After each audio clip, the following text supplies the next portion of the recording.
ഓം ശാന്തി.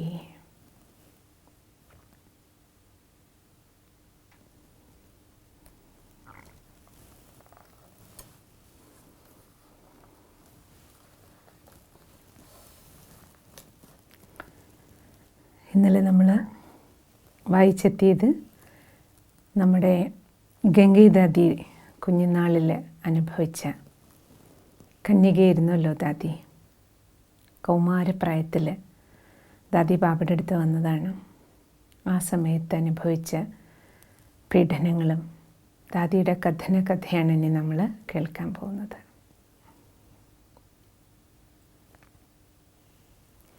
വീട്ടിൽ നിന്ന് ബാബയുടെ സത്സംഗങ്ങൾക്ക് പതിവായി പോയിക്കൊണ്ടിരുന്ന കൗമാരപ്രായത്തിലുള്ള ഒരു പെൺകുട്ടി തൻ്റെ അനുഭവങ്ങൾ പറയുന്നത് ശ്രദ്ധിക്കുക. സത്സംഗങ്ങൾക്ക് പോകാതിരിക്കാൻ വേണ്ടി കുട്ടിയെ അവളുടെ മുറിയിൽ പൂട്ടിയിടുമായിരുന്നു വീട്ടുകാർ. കല്യാണം കഴിക്കില്ല എന്ന് തീർത്തും പറഞ്ഞ് ആ കുട്ടിയെ പുറത്തേക്ക് വിട്ടതേയില്ല. ആഹാരവും കൊടുക്കാറില്ല. എന്നിട്ടും മാറ്റമൊന്നും വരുന്നില്ല എന്ന് കണ്ടപ്പോൾ ചാട്ടവാർ കൊണ്ടടിക്കാൻ തുടങ്ങി.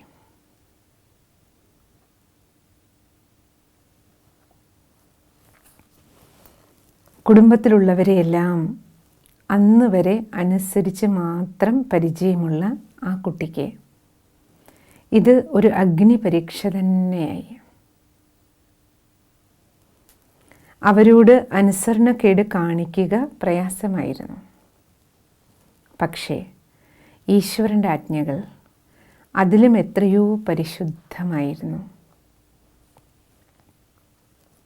ആ കുട്ടി കുടുംബത്തിലെല്ലാവരോടും പറഞ്ഞിരുന്നു, വീട്ടിലച്ഛനമ്മമാരോട്, ഞാൻ പട്ടിണി കിടന്നോളാം, എനിക്ക് ഭക്ഷണം തരണമെന്നില്ല, ദിവസവും വേണമെങ്കിൽ നിങ്ങളെന്നെ അടിച്ചോളൂ, പക്ഷേ ജ്ഞാനമധു കിട്ടാതെ എനിക്ക് ജീവിക്കാനേ സാധിക്കുകയില്ല. അതുകൊണ്ട് ദയവ് ചെയ്ത് സത്സംഗത്തിന് പോകാൻ എന്നെ അനുവദിക്കൂ. അവരുടെ തന്ത്രങ്ങളൊന്നും ഫലിക്കുന്നില്ല എന്ന് കണ്ടപ്പോൾ, ഭക്ഷണം കൊടുക്കാതിട്ടിട്ടും മാറ്റം വരുന്നില്ല എന്ന് കണ്ടപ്പോൾ, കുടുംബാംഗങ്ങൾ ഒരു മന്ത്രവാദിയുടെ സഹായം തേടി. അയാൾ എന്തൊക്കെയോ വേണ്ടാത്തത് ചെയ്ത് വളരെയധികം ശരീരോപദ്രവം ചെയ്തു ദാദിയെ. മന്ത്രശക്തി നിറച്ച ജലം പാനം ചെയ്യിക്കുകയും ചെയ്തു. പെൺകുട്ടി ആ മന്ത്രവാദിയെ നോക്കി സൗമ്യമായി പുഞ്ചിരിച്ചു. അയാൾ കലക്കി കൊടുത്ത വെള്ളമൊക്കെ കുടിച്ചു. എന്നിട്ട് ദാദി പുഞ്ചിരിയോട് അയാളെ നോക്കി ദൃഷ്ടി കൊടുത്തു. ആ കുട്ടി പറഞ്ഞു, മനുഷ്യൻ്റെ മാജിക്കിന് താങ്കൾ മന്ത്രവാദിയാണ്. താങ്കളുടെ ഇന്ദ്രജാലം മനുഷ്യൻ്റെ ഇന്ദ്രജാലമാണ്. മനുഷ്യൻ്റെ മാജിക്കിന് ഈശ്വരൻ്റെ തന്നെ മാജിക്കിനെ എങ്ങനെയാണ് നേരിടാനാവുക എന്നാ കൊച്ചുകുട്ടി ചോദിച്ചു. മന്ത്രവാദിക്ക് തൻ്റെ തോൽവി ആ കുട്ടിയുടെ മുന്നിൽ സമ്മതിക്കേണ്ടി വന്നു. കുട്ടിക്ക് പരമപിതാവിനോടുണ്ടായ സത്യമായ സ്നേഹം മനസ്സിലാക്കിയ അയാൾ തൻ്റെ ഉദ്യമങ്ങളിൽ നിന്ന് പിന്തിരിഞ്ഞു. അച്ഛനമ്മമാരും കുറച്ചൊന്നയഞ്ഞു. കുട്ടി തൻ്റെ പഴയ ജീവിതം തുടരാനും ആരംഭിച്ചു. വീണ്ടും പണ്ടത്തതുപോലെ ബാബയുടെ മുരളി കേൾക്കാൻ തുടങ്ങി. എന്നാൽ ബന്ധുക്കളും സ്നേഹിതരും അവളെ ഒരു വന്യജീവിയെപ്പോലെ നോക്കാൻ തുടങ്ങി. സന്ധ്യാസമയത്ത് ഏതെങ്കിലും ഒരു കോണിൽ ഒതുങ്ങിയിരുന്ന് കവിഞ്ഞുയരുന്ന ശാന്തിയുടെയും സമാധാനത്തിൻ്റെയും സമാധിയിൽ ലയിക്കുമായിരുന്ന ആ കുഞ്ഞിനെ ബന്ധുക്കൾ കാണുമ്പോൾ തന്നെ ധ്യാനം ചെയ്യുന്നത് കണ്ടാൽ അവരുടെ ഉള്ളിൽ കോപം നിറയുമായിരുന്നു. ധ്യാനത്തിലിരിക്കുന്ന കുട്ടിയെ ഏതെങ്കിലും തരത്തിൽ അതിൽ നിന്ന് മാറ്റാൻ ധ്യാനം ചെയ്യാതിരിക്കാൻ വേണ്ടി എന്തെങ്കിലും തരത്തിൽ ഉപദ്രവം ചെയ്യുമായിരുന്നു. ആ സമയം ഏതെങ്കിലും ഒരു ജോലി അവളെ ഏൽപ്പിക്കും, അല്ലെങ്കിൽ ധ്യാനത്തിലിരിക്കുമ്പോൾ പരിഹസിച്ച് ശ്രദ്ധ തിരിപ്പിക്കും, ഇല്ലെങ്കിൽ ദേഹോപദ്രവം ചെയ്യുമായിരുന്നു. ധ്യാനം കഴിഞ്ഞ് മുരളി വായിക്കാനിരിക്കുമ്പോൾ അവരുടെ കോപത്തിന് അതിരില്ലാതാകും. കുട്ടി ഈ മുരളി വായിക്കുക വഴി തങ്ങളെ വളരെ ശക്തമായി എതിർക്കുകയാണെന്നാണ് അവരുടെ വിചാരം. പിന്നെ വീണ്ടും ദേഹോപദ്രവം തുടങ്ങുകയായി. മുരളി വായിക്കുന്നത് കണ്ടാലും ഉപദ്രവിക്കും. ഇവർ എന്തൊരു മനുഷ്യരാണ്! ഇതെന്ത് ലോകമാണ്! ഇതെന്ത് കാലമാണ്! ആ കുട്ടി ബാബയോട് തൻ്റെ മനോഗതം പാട്ടായി പാടി. ബാബയ്ക്ക് മുന്നിൽ തൻ്റെ മനസ്സിൻ്റെ സങ്കല്പങ്ങളെ സമർപ്പിച്ചുകൊണ്ട് ചോദിക്കുമായിരുന്നു, എന്തൊരു മായയുടെ ശക്തിയാണ്! വികാരങ്ങൾക്ക് എത്ര പവറാണ്! അല്ലയോ മായേ, നീ മോഹിനി രൂപം പൂണ്ട് എത്ര സുന്ദരമായിട്ടാണ് ഈ മർത്യരെ കൊണ്ട് നർത്തനമടിക്കുന്നത്. ഇന്ദ്രിയാസക്തി നിറഞ്ഞ വിഷം ഇവരെ കൊണ്ട് കുടിപ്പിക്കുകയല്ലേ? അവരുടെ ബുദ്ധിയെ നീ ചോർത്തുകയല്ലേ? എന്തിനിങ്ങനെ കാമവും ക്രോധവും മർത്യനുള്ളിൽ നിറയ്ക്കുന്നു? എങ്ങനെയൊക്കെ ഇവരെ കുടുക്കിലാക്കിയിരിക്കുന്നു? ഇപ്രകാരം കവിതകളുണ്ടാക്കി പാടുമായിരുന്നു. ഹിന്ദുക്കളുടെ പുണ്യ പുരാണ ഗ്രന്ഥമായ ഭാഗവതത്തിൽ രാജകുമാരനായ ശ്രീകൃഷ്ണനെ പറ്റി വളരെയധികം കഥകളുണ്ട്. ഭഗവാൻ, പ്രഭു എന്നെല്ലാം പരാമർശിക്കുന്ന ശ്രീകൃഷ്ണനെ മധുര മുരളീധരനായിട്ടാണ് ചിത്രീകരിച്ചിരിക്കുന്നത്. ആ പൊന്നോട കുഴലിലൂടെ മധുരമോഹനമായ ഗാനങ്ങൾ പൊഴിക്കുന്ന ശ്രീകൃഷ്ണൻ്റെ അടുക്കലേക്ക് ഗോപികമാർ സർവവും മറന്ന സ്നേഹം കൊണ്ട് ആർദ്രരായി വീടുകൾ വിട്ട് ഓടിയെത്തുമായിരുന്നു. പ്രഭുവുമായി ഒത്തുചേരാനുള്ള തങ്ങളുടെ വെമ്പലിൽ അവരോടുന്നതിനെക്കുറിച്ച് ഞാൻ പഠിച്ചിട്ടുണ്ട് ഭാഗവതത്തിൽ. ശ്രീകൃഷ്ണനെ പറ്റിയുള്ള ആ കഥകളായിരുന്നു എൻ്റെ ഓർമ്മയിൽ ഈ സമയത്ത് ഓടിയെത്തിയിരുന്നത്. അതാദ്യ പറയാം, മുരളി വായിക്കുമ്പോഴും മെഡിറ്റേഷൻ ചെയ്യുമ്പോഴൊക്കെ ഇവരിങ്ങനെ ഉപദ്രവിക്കുമ്പോൾ, കുടുംബത്തിലുള്ളവർ ഉപദ്രവിക്കുമ്പോൾ, ദാദിയുടെ മനസ്സിലെ ഭാഗവതത്തിൽ കുഞ്ഞുനാളിൽ പഠിച്ച ആ സംഭവങ്ങളെല്ലാം ഓടി വരികയായിരുന്നു. ആ സഹോദരി ദാദി വീണ്ടും തുടരുകയാണ് തൻ്റെ കുട്ടിക്കാലത്ത് അനുഭവിച്ച ദുരിതങ്ങൾ. കൊച്ചുകുട്ടിയായിരുന്നപ്പോൾ ഞാൻ ഭാഗവതത്തിലെ ആ കഥകൾ വായിച്ചിട്ടുണ്ട്. ഗോപികമാരുടെ മുരളിയാൽ ആകൃഷ്ടരായ ആ ഗോപികമാരെ മുരളീധരിൽ നിന്ന് അകറ്റുവാൻ അവരുടെ കുടുംബത്തിലെ പുരുഷന്മാരെല്ലാം ശ്രമിച്ചിരുന്നു. ഞാൻ ആ സമയത്ത് ചിന്തിച്ചിട്ടുണ്ട് ഭാഗവതം വായിക്കുമ്പോൾ, ഈ ഗോപികയ്ക്ക് കേൾക്കാൻ സാധിക്കുന്ന ആ ദിവ്യഗീതം എന്തുകൊണ്ടാണ് അവരുടെ ഭർത്താക്കന്മാർക്ക് കേൾക്കാൻ കഴിയാതെ പോയത്? അവർക്ക് ഭഗവാന്റെ മുരളീനാഥം കേൾക്കാൻ കഴിയുമായിരുന്നുവെങ്കിൽ അവരും ഭഗവാനോടൊപ്പം ചേരുമായിരുന്നല്ലോ. അവർ ചെവികൾ പൊത്തിപ്പിടിച്ചിരുന്നോ എന്ന് ഞാൻ കുട്ടിയായിരുന്നപ്പോൾ ഇങ്ങനെ ചിന്തിച്ചിട്ടുണ്ട്. എന്തുകൊണ്ടാണ് ഗോപികമാർക്ക് കേൾക്കാൻ കഴിഞ്ഞിരുന്ന ആ മുരളീനാഥം അവരുടെ ഭർത്താക്കന്മാർക്ക് കേൾക്കാൻ കഴിയാതെ പോയത്?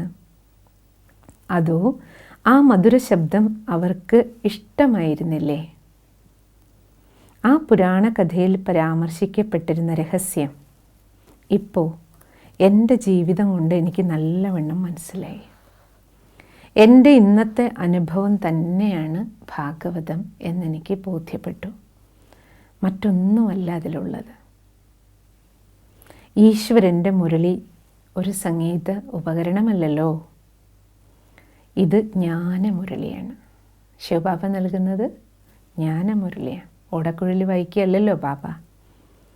ആ ശബ്ദം കേട്ട് ബാബ നൽകുന്ന ജ്ഞാനമുരളി കേട്ട ഞാൻ അതീന്ദ്രിയ സുഖം എന്താണെന്ന് അറിയുന്നു.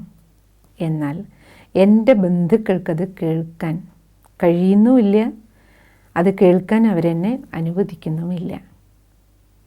അവർക്ക് ഈ അലൗകിക സംഗീതം കേൾക്കുവാൻ കഴിയുന്നില്ലല്ലോ. ജ്ഞാനം ബുദ്ധിയിൽ നിറഞ്ഞ ഒരു ഗോപികയായി ഞാൻ മാറുകയാണെന്ന് എനിക്ക് അനുഭവമായി.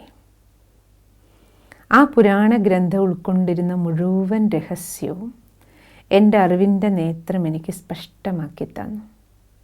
ആരാണ് ഗോപികമാരെന്നും ആരാണ് മുരളീനാഥൻ നൽകുന്നത്, എന്താണ് മുരളി, മുരളീനാഥൻ കേൾക്കുന്ന ഗോപികമാരെ, തടഞ്ഞിരുന്ന കുടുംബക്കാരെ, ഇതെല്ലാം എനിക്ക് മുന്നിൽ സ്പഷ്ടമായി. ഈ സമയം ശിവബാബ സൃഷ്ടിയിലേക്ക് ഇറങ്ങി വരുന്നതും ആ സത്യത്തിൻ്റെയും പവിത്രതയുടെയും സാഗരത്തിൽ ശിവബാബയിൽ സ്നേഹത്തോടെ നാം ലയിക്കുന്നതിൻ്റെയും അതിഗൂഢമായ ഓർമ്മ നിലനിർത്തുകയാണ് ഭാഗവതമെന്ന പുണ്യഗ്രന്ഥമെന്നെനിക്ക് മനസ്സിലായി. നമ്മൾ ഗോപികമാരുടെ ജീവിതകഥയാണ്. ഈ അറിവ് ക്രൂരമായ പീഡനങ്ങളെയും, ഭാഗവതത്തിൽ ഇതെല്ലാം വായിച്ചിട്ടുള്ളത് കൊണ്ട് അത് തന്നെയാണ് ഇപ്പം നടന്നുകൊണ്ടിരിക്കുന്നതെന്ന് മനസ്സിലായപ്പോൾ, ജ്ഞാനമുള്ളതുകൊണ്ട് ജ്ഞാനചക്ഷസ്സിൽ ഈ പ്രവൃത്തികളെല്ലാം ഭാഗവതത്തിലെ ലീലകളായി കാണാൻ കഴിഞ്ഞപ്പോൾ ആ അറിവ് ക്രൂരമായ പീഡനങ്ങളെയും ശകാരവർഷത്തെയും അതിജീവിക്കാനുള്ള കരുത്തും പുഞ്ചിരിയോടെ എല്ലാം നേരിടാനുള്ള ശക്തിയും എന്നിൽ നിറച്ചു.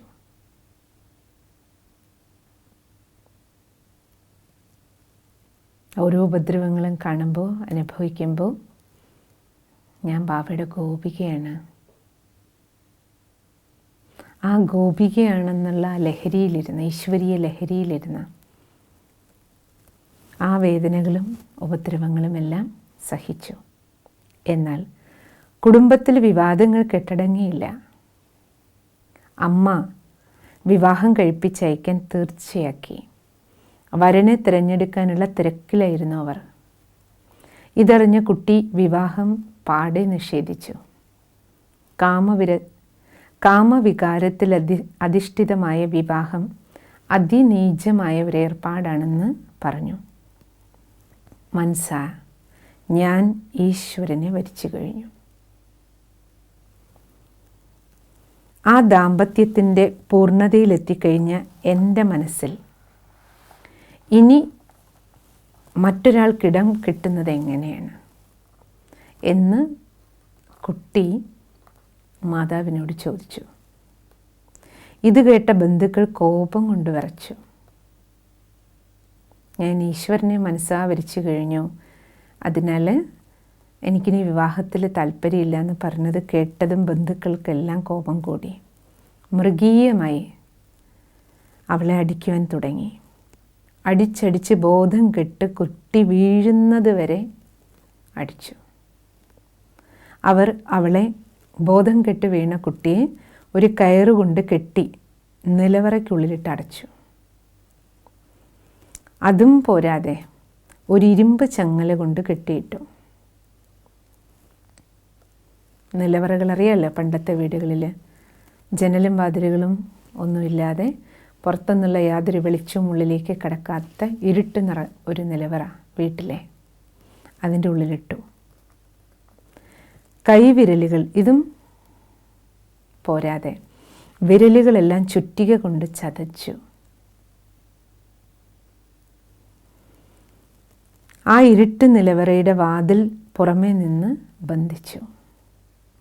കൈകാലുകൾ ബന്ധിക്കപ്പെട്ട അവസ്ഥയിൽ ഒറ്റയ്ക്ക് ആ ഇരുട്ടറയിൽ കിടന്ന കുട്ടിക്ക് ആഹാരം പോലും കൊടുത്തില്ല. ആ ഇരുട്ടറ പ്രഭാപൂരിതമായി എനിക്ക് തോന്നിയപ്പോൾ ഇരുട്ടറയിൽ ബാബയുടെ ദിവ്യപ്രകാശം കൊണ്ട് നിറഞ്ഞു. 2-3 ദിവസം കഴിഞ്ഞപ്പോൾ പതുക്കെ വിശപ്പ് തോന്നാൻ തുടങ്ങി. പക്ഷേ ഈശ്വരനിലുള്ള വിശ്വാസവും സ്നേഹവും 10 മടങ്ങ് വർദ്ധിച്ച എന്നിൽ ഈ വക ബാഹ്യമായ ആവശ്യങ്ങൾ പോലും, ആഹാരം, വെള്ളം, ഈ ആവശ്യങ്ങളൊന്നും എന്നെ ബുദ്ധിമുട്ടിച്ചില്ല. എന്നിട്ടും ഈശ്വരനോട് എനിക്ക് പറയാതിരിക്കാൻ കഴിഞ്ഞില്ല. ഞാൻ ബാബയോട് പറഞ്ഞു, ബാബ, തീർച്ചയായും ബാബ വന്ന് എന്നെ ഇവിടെ നിന്ന് രക്ഷിക്കണം. ബാബ, ഈ ബന്ധുക്കളുടെ മധ്യത്തിൽ എൻ്റെ അന്തസ്സ് നീ തന്നെ ഉയർത്തണം ബാബ. അവരുടെ പീഡനങ്ങൾ എന്നെ ഒരിക്കലും തളർത്തരുത്. ഇപ്പോൾ നീ വരിക തന്നെ വേണം, ഈ തടവറയിൽ നിന്ന് എന്നെ രക്ഷിക്കണം എന്ന് ഞാൻ ബാബയോട് പറഞ്ഞു. ഇത്രയും ആവശ്യപ്പെട്ട എനിക്ക്, ഞാൻ ഇത്രയും ബാബയോട് സംസാരിച്ചപ്പോൾ ഈ ശരീരത്തിൽ നിന്ന് ഞാൻ പൂർണ്ണമായും വേറിടുന്ന അനുഭവമുണ്ടായി. ആ ഇരുട്ടറയിൽ നിന്ന് പുറത്തിറങ്ങിയ ഞാൻ മറ്റൊരു ലോകത്തെത്തി. മനസ്സുകൊണ്ട് ഞാൻ പുറത്തേക്കിറങ്ങി ആ ദേഹത്തിൽ നിന്ന്. എൻ്റെ മുന്നിൽ മുരളിയിലൂടെ മധുരമായ സംഗീതം പൊഴിച്ചുകൊണ്ടപ്പോൾ ശ്രീകൃഷ്ണൻ, ദാദി, ബാബ ട്രാൻസിലേക്ക് കൊണ്ടുപോയി ദിവ്യദർശനം കാണിച്ചു കൊടുത്തു. അത്രയും രൂപസൗന്ദര്യവും മനോജ്ഞതയും ഞാൻ അന്ന് വരെ കണ്ടിട്ടില്ല. എൻ്റെ ആനന്ദത്തിന് അതിരില്ലാതായി. കൃഷ്ണൻ മൃദുസ്വരത്തിൽ മധുരതയോടെ എന്നോട് സംസാരിച്ചു. പറഞ്ഞു, നിന്റെ ബന്ധനം ഉടനെ തന്നെ അവസാനിക്കും. അശേഷം പേടിക്കണ്ട. ഈ അനുഭവങ്ങൾ ലഭിച്ച എന്നിൽ നിന്നും വിശപ്പും ദാഹവും ഓടിമറഞ്ഞു. ആ ദിവ്യദർശനത്തോടെ, കൃഷ്ണനിൽ നിന്ന് ആ വാക്കുകൾ കേട്ടതോടെ ശരീരത്തിന് ശക്തിക്ഷയം അനുഭവപ്പെട്ടതുമില്ല. ആന്തരികമായി വളരെയധികം ശക്തി എന്നിൽ നിറഞ്ഞു. ആത്മാവ് പുതിയ ശക്തി ഉൾക്കൊണ്ടു. ഈ സംഭവങ്ങൾക്ക് തൊട്ടു പിന്നാലെ തന്നെ ദാദിക്ക് ഈ ദിവ്യദർശനം കിട്ടി. ഉടൻ തന്നെ ബന്ധുക്കൾ വന്നു, ഇരുട്ടറയുടെ വാതിലുകൾ തുറന്നു. 3 ദിവസമായി അവർ അവിടെ എന്നെ അടച്ചിട്ടിരുന്നതാണ്. 3 ദിവസം ആ വാതിൽ തുറന്നിട്ടില്ല. സ്വതവേ തന്നെ ബലഹീനയായ ഈ പെൺകുട്ടി ഈ പീഡനങ്ങൾക്ക് ശേഷം ബന്ധുക്കൾ വയ്ക്കുന്ന വിവാഹം ഉൾപ്പെടെ ഏത് നിബന്ധനകളും അനുസരിക്കുവാൻ തയ്യാറാകുമെന്നാണ് അവർ കരുതിയത്. ഇത്രയും ഉപദ്രവിച്ച് ഇരുട്ടറയിലിട്ട് കഴിയുമ്പോൾ ഇനി ഞങ്ങൾ എന്ത് പറഞ്ഞാലും കേട്ടോളും, അത്രയും തളർന്നിട്ടും ഉണ്ടാകുമല്ലോ, കാരണം ഭക്ഷണവും വെള്ളവും ഒന്നും കൊടുക്കാതിട്ടിരിക്കുകയല്ലേ, അപ്പോൾ ഇനി എന്ത് പറഞ്ഞാലും ഇത് കേൾക്കും എന്ന് വിചാരിച്ച് ടോർച്ചടിച്ചിട്ടാണ് അവർ നിലവറയ്ക്കുള്ളിലേക്ക് പടിയിറങ്ങി വന്നത്. കുട്ടിയുടെ മുഖത്തേക്ക് ലൈറ്റ് അടിച്ചു. അച്ഛൻ സംസാരിക്കാൻ തുടങ്ങി. ലൈറ്റ് അടിച്ചിട്ട് ബന്ധുക്കളെല്ലാവരും ഉണ്ട്. അച്ഛൻ ചോദിച്ചു, ഇപ്പോൾ പറയൂ, നീ എന്ത് തീരുമാനമാണ് എടുത്തിരിക്കുന്നത്? വിവാഹം കഴിക്കാൻ സമ്മതമല്ലേ? ഞാൻ നിഷേധാർത്ഥത്തിൽ തലയാട്ടി. നിന്റെ കടുംപിടുത്തം അവസാനിപ്പിക്കൂ. ഞാനിനി ഓം മണ്ഡലിയിലേക്ക് പോകില്ല, വിവാഹം കഴിക്കാം, ഇത്രയും നീ പറഞ്ഞാൽ മതി, നിന്നെ പുറത്ത് നിലവറയുടെ വെളിയിൽ കൊണ്ടുവരാമെന്ന് പറഞ്ഞു. അപ്പം ഞാൻ ചോദിച്ചു, അച്ഛൻ എന്താ പറയുന്നത്? ഇത്രയുമായിട്ടും എന്നെ തിരിച്ചറിയാൻ നിങ്ങൾക്ക് കഴിഞ്ഞില്ലേ? നിങ്ങൾക്കെന്നെ മനസ്സിലാക്കാൻ സാധിക്കില്ലെന്ന് ആണോ? ഈശ്വരനോടുള്ള എൻ്റെ അഭിനിവേശം എന്നെ ഭയപ്പെടുത്തി എന്നിൽ നിന്ന് ഈശ്വരനോടുള്ള സ്നേഹം ഇല്ലാതാക്കാമെന്നാണോ നിങ്ങൾ വിചാരിക്കുന്നത്? സത്യമായ സ്നേഹത്തെ അടിച്ചമർത്താൻ കഴിയുമോ പിതാവേ? നിങ്ങൾ എന്നെ കൊന്നു കളയുകയാണെങ്കിലും എനിക്ക് കുഴപ്പമില്ല, കൊന്നോളൂ. ഞാൻ തീർച്ചയായും സ്വർഗത്തിലെത്തും. നിങ്ങളിപ്പോൾ എന്നെ കൊന്നാലും പിന്നെ ഞാൻ തീർച്ചയായും സ്വർഗത്തിലേക്ക് വരും. ഞാൻ എന്തിനാ സങ്കടപ്പെടുന്നത്? പരമോന്നതനായ എൻ്റെ പതി ശിവഭഗവാന്റെ ഓർമ്മയിൽ അചഞ്ചലയായി ഞാൻ ഉറച്ചു കഴിഞ്ഞു.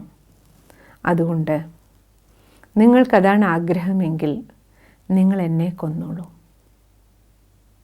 പക്ഷേ ഒരു ഉപകാരം ചെയ്താൽ കൊള്ളാം. കൊന്നതിന് ശേഷം എൻ്റെ ശവശരീരം ഓം മണ്ഡലിയുടെ ഗേറ്റിൽ കൊണ്ടുവയ്ക്കണം. ഈ ഒരു ആവശ്യം മാത്രം ഞാൻ അവരുടെ മുന്നിൽ വെച്ചു. ഇതെല്ലാം കേട്ട് അവർ അമ്പരെന്ന് കുട്ടിയെ തുറിച്ചു നോക്കി. എന്താണ് ഇനി ചെയ്യേണ്ടതെന്ന് ഒരു രൂപവും അവർക്കില്ലായിരുന്നു. അവസാനം നിരാശയോടും ഒട്ടൊരു ദേഷ്യത്തോടും വീണ്ടും അവർ ചോദിച്ചു, അപ്പോൾ നിൻ്റെ മനസ്സ് അശേഷം മാറിയിട്ടില്ല അല്ലേ? തീർച്ചയായും നീ വിവാഹത്തിന് സമ്മതിക്കില്ല അല്ലേ? അപ്പോൾ ദാദി പറഞ്ഞു, നിങ്ങൾ വിചാരിക്കുന്ന തരത്തിലുള്ള ഒരു ദുർബലയല്ല ഞാൻ. കുട്ടി തിരിച്ചു പറഞ്ഞു, ക്ഷമ ശീലിക്കാൻ ഞാൻ പഠിച്ചു കഴിഞ്ഞു. ഈ കൊടും ക്രൂരതകൾ എന്തെല്ലാം നിങ്ങൾ ചെയ്തിട്ടും സമചിത്തതയോടെ നേരിടുവാൻ എനിക്കൊരു പ്രയാസവും തോന്നിയില്ലല്ലോ. കാരണം ഇവിടെ ഞാൻ ഒറ്റയ്ക്കല്ല. ഈശ്വരൻ എന്നോടൊപ്പമുണ്ട്. ഈശ്വരൻ തന്നെയാണ് എനിക്ക് ഇത്രയും ശക്തി തരുന്നത്. നിങ്ങൾ എന്നെ ഇത്രയും ഉപദ്രവിക്കുമ്പോഴും ഇതെല്ലാം സഹിക്കാൻ എന്നെ സഹായിച്ചുകൊണ്ടിരിക്കുന്നത് ഭഗവാനാണ്. എന്നാൽ ഒന്ന് നിങ്ങൾ ഓർക്കണം. ഒപ്പം ജ്ഞാനവും ദാദി ഓർമ്മിപ്പിച്ചു കൊടുത്തവർക്ക് ഒരു കാര്യം നിങ്ങൾ ഓർക്കണം.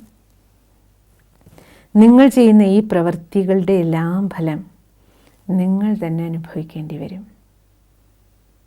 പക്ഷേ എന്നെ രക്ഷിക്കുവാൻ സർവശക്തനായ ഈശ്വരൻ എപ്പോഴും എന്നോടൊപ്പം തന്നെ ഉണ്ടാക്കുകയും ചെയ്യും. വാസ്തവത്തിൽ എനിക്ക് ഇപ്പോൾ നിങ്ങളോട് സഹതാപമാണ് തോന്നുന്നത്. ഈശ്വരനെ മനസ്സിലാക്കാത്ത നിങ്ങൾ സ്വയം നിങ്ങളുടെ തലയിൽ പാപഭാരം വർദ്ധിപ്പിക്കുകയാണ്. എന്നെ നിങ്ങൾ എത്ര ഉപദ്രവിക്കുന്നോ അത്രയും നിങ്ങൾ നിങ്ങളുടെ തലയിൽ പാപം കൂട്ടുകയാണ്. ഇത് ഓർമ്മിക്കുമ്പോൾ എനിക്ക് നിങ്ങളോട് സഹതാപം തോന്നുകയാണ് എന്ന് ദാദി പറഞ്ഞു. അവസാനം ഇതെല്ലാം കേട്ടിട്ടവർ കുട്ടിയെ ചങ്ങലയിൽ നിന്ന് മോചിപ്പിച്ചു. നിലവറയിൽ നിന്ന് പുറത്തു കൊണ്ടുവന്നു. കുട്ടി കുളി കഴിഞ്ഞ് വസ്ത്രം മാറുന്നതിനിടയിൽ നിലവറയിൽ നിന്ന് പുറത്തു കൊണ്ടുവന്ന് കുളിയൊക്കെ കഴിഞ്ഞ് റെഡിയാകുമ്പോഴേക്കും ആൻറ്റി ഓം മണ്ഡലി കമ്മിറ്റി അംഗങ്ങൾ ഓടിയെത്തിയവിടെ. അവർ പറഞ്ഞു, ഒരിക്കലും ഇവളുടെ ഇംഗിതങ്ങൾക്ക് വഴങ്ങരുത്. സ്വന്തം കുട്ടിയെ ഇത്രയും നിയന്ത്രിക്കാൻ കഴിയാത്ത നിങ്ങളെ നോക്കി ലോകർ ചിരിക്കും. അച്ഛനമ്മമാരെ വീണ്ടും ഇളക്കി വിടാൻ തുടങ്ങി. ഒരു മകളെ നിലയ്ക്ക് നിർത്താനാകാത്ത അച്ഛൻ എന്നല്ലേ എല്ലാവരും പറയുള്ളൂ. അവൾ സത്സംഗത്തിന് പോകുന്നത് തടയാൻ കഴിഞ്ഞില്ലെങ്കിൽ നമ്മുടെ മുഴുവൻ കമ്മിറ്റിക്ക് തന്നെ അത് നാണക്കേടാണ്. നോക്കൂ, അവർക്ക് അവരുടെ കമ്മിറ്റിയാണ് വലുത്. അവരുടെ പ്രസ്റ്റീജ് ഇഷ്യൂവിന് വേണ്ടി ഒരു ജീവനം കൊണ്ട് അല്ലേ, ഒരാളുടെ ജീവിതം കൊണ്ട് പന്താടുക.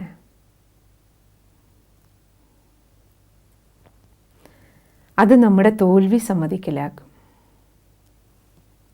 ബാബയുടെ ശക്തി വർദ്ധിക്കുകയും ചെയ്യും ഈ കുട്ടിയെ സത്സംഗത്തിൽ വിട്ടാൽ. ഇതെല്ലാം കേട്ടപ്പോൾ അച്ഛൻ വീണ്ടും പഴയ പോലെയായി. അയാളിൽ അല്പസമയത്തേക്കെങ്കിലും അയഞ്ഞു തുടങ്ങിയ അഹന്ത വീണ്ടും ഉയർന്നു വന്നു.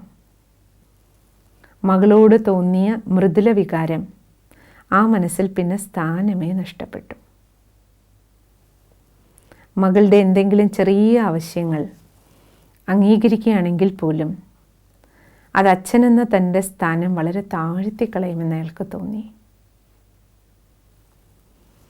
അതിലും എത്രയോ വലിയ കാര്യങ്ങളാണ് തനിക്ക് ചെയ്യാനുള്ളത്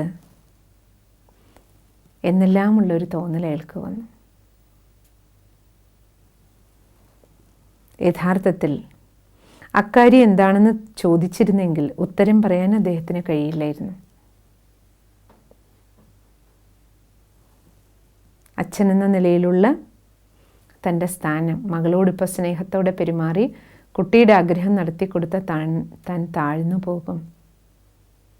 സമൂഹത്തിൽ തനിക്ക് വേറെ എന്തെല്ലാമോ വലിയ കാര്യങ്ങളാണ് ചെയ്യാനുള്ളത്. വീണ്ടും അയാൾ മകളുടെ അടുത്തെത്തി. വിവാഹം കഴിക്കാൻ തീർച്ചയായും സമ്മതിക്കണമെന്ന് ആവശ്യപ്പെട്ടു. സമ്മതിക്കുന്നില്ല എങ്കിൽ വീണ്ടും തല്ലാനും അയാൾ തയ്യാറായിരുന്നു. പുഞ്ചിരിച്ചുകൊണ്ട് കുട്ടി പറഞ്ഞു, തീർച്ചയായും ഞാൻ സമ്മതിക്കാം. പക്ഷേ ഒരു കാര്യം, എനിക്ക് വേണ്ടി തിരഞ്ഞെടുക്കുന്ന ആൾ ആത്മധർമ്മം പാലിക്കുന്ന ആളായിരിക്കണം. അയാൾ മദ്യപാനിയോ മാംസഭുക്കോ ആയിരിക്കരുത്. ചീത്ത കൂട്ടുകെട്ടിലും അയാൾ പെടരുത്. ഇന്ദ്രിയാസക്തിയോ കാമവികാരമോ അയാൾ പ്രകടിപ്പിക്കരുത്. അങ്ങനെയുള്ളൊരു ഭർത്താവിനെ എനിക്ക് വേണ്ടി കണ്ടുപിടിക്കൂ. സീതയുടെ രാമനെ പോലുള്ള ഒരു പുരുഷനെ. എങ്കിൽ ഞാൻ വിവാഹത്തിന് സമ്മതിക്കാം. ഇതിനെന്തുത്തരമാണ് പറയേണ്ടതെന്ന് അച്ഛനറിയില്ലായിരുന്നു. മകൾ തന്നെ കളിപ്പിക്കുകയാണെന്ന് അച്ഛൻ വിചാരിച്ചു. ഇത് കേട്ടപ്പോൾ ഞാൻ പറയുന്ന ആരെ തന്നെ ആയാലും നീ വിവാഹം കഴിക്കും. അയാൾ വിളിച്ചു കൂവി. അയാളുടെ കോപം അതിര് കവിഞ്ഞു. വീണ്ടും കുട്ടിയെ മർദ്ദിക്കാൻ തുടങ്ങി. കുട്ടി കുഴഞ്ഞ് താഴെ വീണു. ആൺമക്കളെ വിളിച്ചു വരുത്തിയിട്ട് കുട്ടിയെ വീണ്ടും ചങ്ങല കൊണ്ട് ബന്ധിക്കാൻ ആവശ്യപ്പെട്ടു.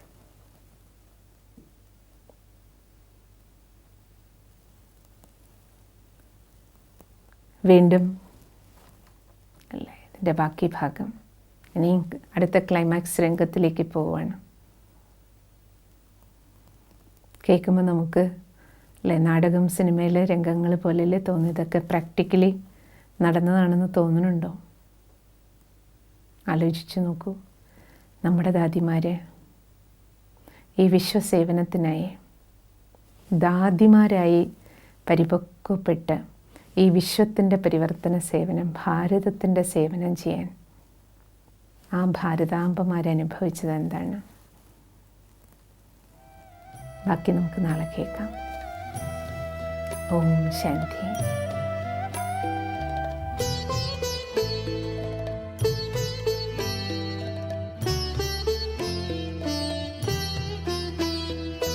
विश्व